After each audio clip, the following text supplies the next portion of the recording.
Take a look at this webtoon panel. It depicts a delicate porcelain doll resting silently inside a sterile, high-security glass museum case. Her name is Anya, and she's the centerpiece of a highly guarded collection of paranormal artifacts. The museum's curator issues a strict warning to anyone who visits. Direct physical contact with Anya will pull your soul straight into hell. She is kept behind glass because she is considered an active, lethal threat. Jacob and Sean enter the scene as amateur investigators looking to manufacture a viral moment.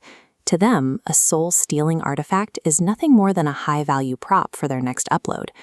Refused permission to take the doll out, the two sneak off during a fake bathroom break. They steal Anya right out of the museum, planning to use her in a live-streamed stunt. By treating a lethal artifact as mere internet content, Jacob and Sean forfeit their own safety. Their ambition entirely blinds them to the danger they are carrying home. Back home, they establish the premise for their project: 7 days with a haunted doll. The goal is documenting otherworldly phenomena by keeping cameras rolling on Anna around the clock. This diagram maps the meticulous setup around Anna's crib: camera sightlines, EMF radiuses, and laser grids.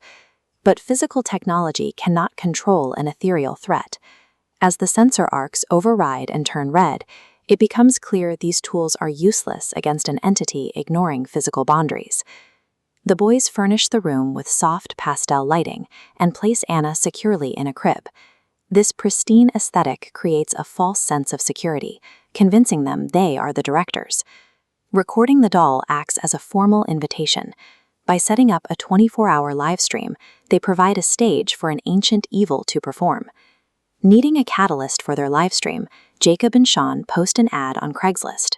They invite an unsuspecting woman into the house purely to generate interactions and scare her for good content. Almost immediately, the room's environment fractures. The ambient temperature plummets, leaving the room freezing, while Anna's porcelain cheek inexplicably radiates physical heat. Jacob and Sean willfully ignore these glaring physiological anomalies. Instead of evacuating their guest, they push forward, prioritizing the capture of their video over basic human safety. The entity shifts from passive observation to aggressive manipulation of the physical space. The shadows across Anna's painted features deepen and distort as the angry spirit begins to attack. Mortals rarely succeed in directing a supernatural narrative. As the entity takes control of the house, the investigators realize they have transitioned from creators to targets. Panic sets in. Desperate to understand the terrifying phenomena they have unleashed, the boys seek out an underground occultist to help them communicate with the spirit. The occultist demands a bizarre and degrading ritual. She forces them to shed their physical defenses, stripping away their clothing, and succumb to a dark, dirt-filled environment to align with the unholy presence. The chanting succeeds in drawing the entity out. The spirit physically manifests in the underground space, completely shattering the controlled, soft aesthetic of their original investigation.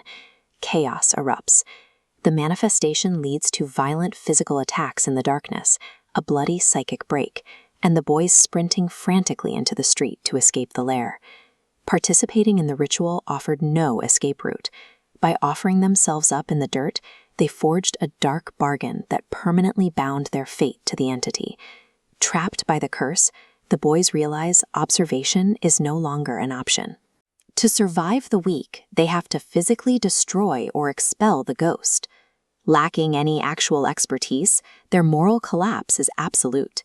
They kidnap a local psychic, gagging her and using her as a human tool to force an exorcism.